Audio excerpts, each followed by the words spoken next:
আপনার ফোনে কি বারবার ডিস্টার্ব বা ডায়ালগো অ্যাপসটি নিজে নিজেই ওপেন হচ্ছে আর ফোন কি বারবার অটো রিস্টার্ট নিচ্ছে?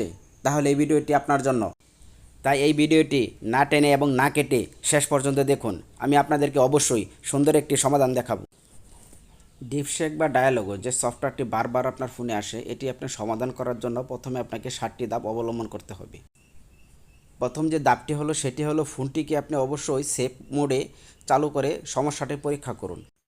আর দ্বিতীয় ধাপটি হলো আপনার ফোনে যে অ্যাপস অপশন আছে সেখানে গিয়ে ডায়ালগো এবং ডিস্টার্ব যে অ্যাপসটি আছে সেটিকে আপনি ফরেস্ট বা ক্লিয়ার ডাটা করুন। আর 3 নম্বরে যে অপশনটি রয়েছে সেটি হলো অ্যাপসটিকে আপনি প্রয়োজনে আনইনস্টল করে রাখুন এবং আনইনস্টল করে দেখুন যে সমস্যাটি আছে কিনা।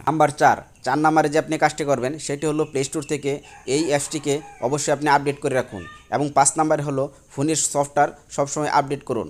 এবং 6 নম্বরে হলো সমস্যার পরেও যদি ঠিক না হয় তাহলে ফ্যাক্টরি রিসেট করুন এবং ফ্যাক্টরি রিসেট করার আগে অবশ্যই ব্যাকআপ দিন।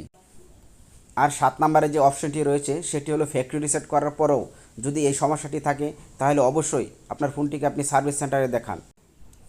ভিডিওটি যদি আপনার ভালো লাগে তাহলে লাইক দিন এবং বন্ধুদের সাথে শেয়ার করুন। এবং মোবাইল টেকের নতুন নতুন ভিডিও পেতে আরকিবিডি চ্যানেলটি অবশ্যই সাবস্ক্রাইব করে রাখুন।